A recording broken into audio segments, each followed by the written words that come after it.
piece of rock which is sort of a mudstone. And the mudstone, the thing about the mudstone is it's a layer that came in on top of the footprints. Because in daily life, see a footprint, we always think of footprints as going down. But as you can see, the footprints here are coming up. That's because this is the mud that filled in the actual footprint. But this mud is tougher because it had some sand component, and without the sand component, the layer beneath it was very shaly and what's called friable. It breaks up and things like that. So the layer that the footprints were actually impressed in was a kind of soft mud which hardened up and became very flaky. But these are called natural casts. What's happened is the footprints, this is a small animal, unfortunately, and the footprints are such that they're very shallow, but they were deep enough to remain. So all the footprints here are coming out. The other thing about this is the key things we talk about in terms of looking for footprints. When you want to look for a footprint, what you have to do is find the right kind of surface. The right kind of surface is smooth, flat surface, like this one. Smooth in the general sense. Number two, besides being a smooth, flat surface, you can see a lot of polygonal, what are called polygonal mud cracks, which is, if you look at a mud puddle that dries up, you get cracks from desiccation. And these cracks are all available. So the cracks, the smooth, flat surface with the mud cracks tells you that this was once a flat surface that something could have walked on. So as I said, the actual footprints were made in a layer that no longer exists. But these copies are a natural copy, called a natural cast, which are made by material coming in later.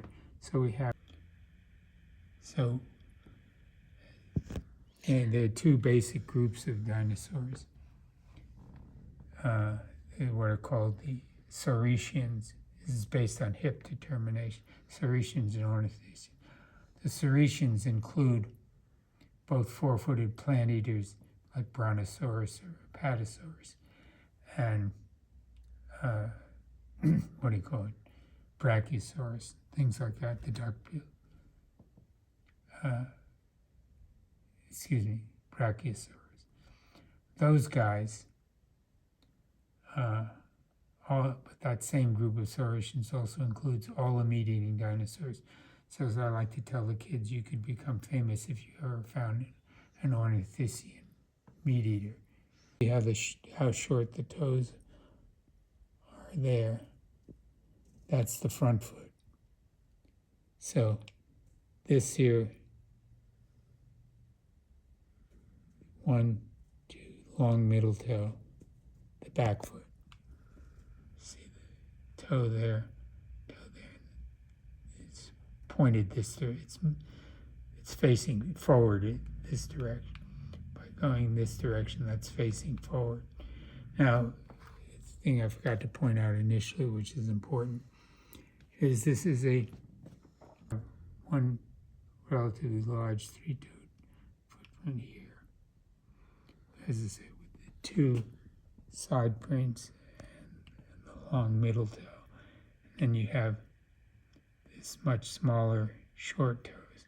Now, the much smaller short toes, as you can see, are much closer together. They're not as splayed.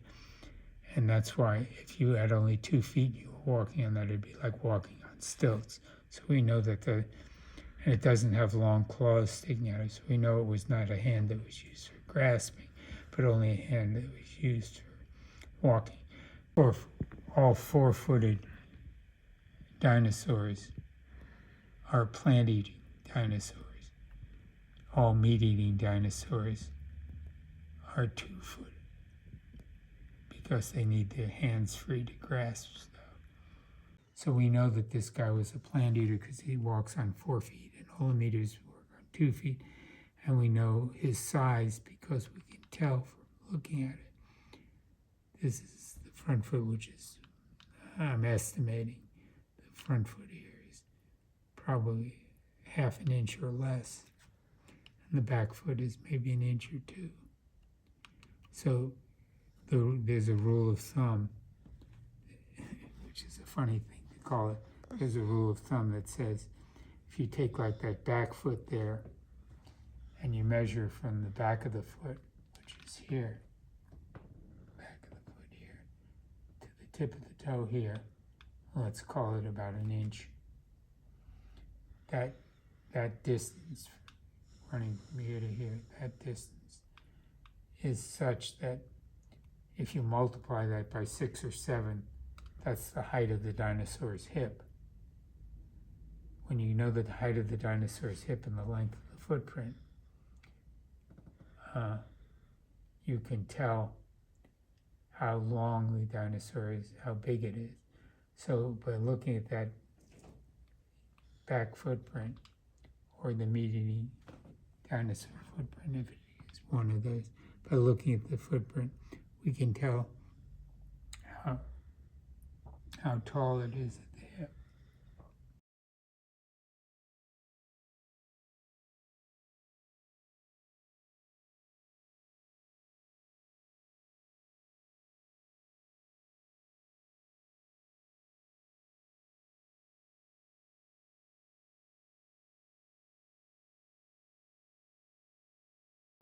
Side toe. If you get a good print, you can actually tell this one. Look at the front, it curves a bit that way, so that's a right foot. It's curving toward the center. It's a right hind foot.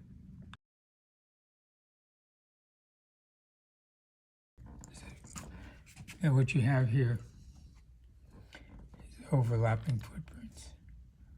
Here's this one, big middle toe. There's also, put the light back up toward this, there. There's also another footprint here. See, overlapping it. Can you see that? Mm-hmm.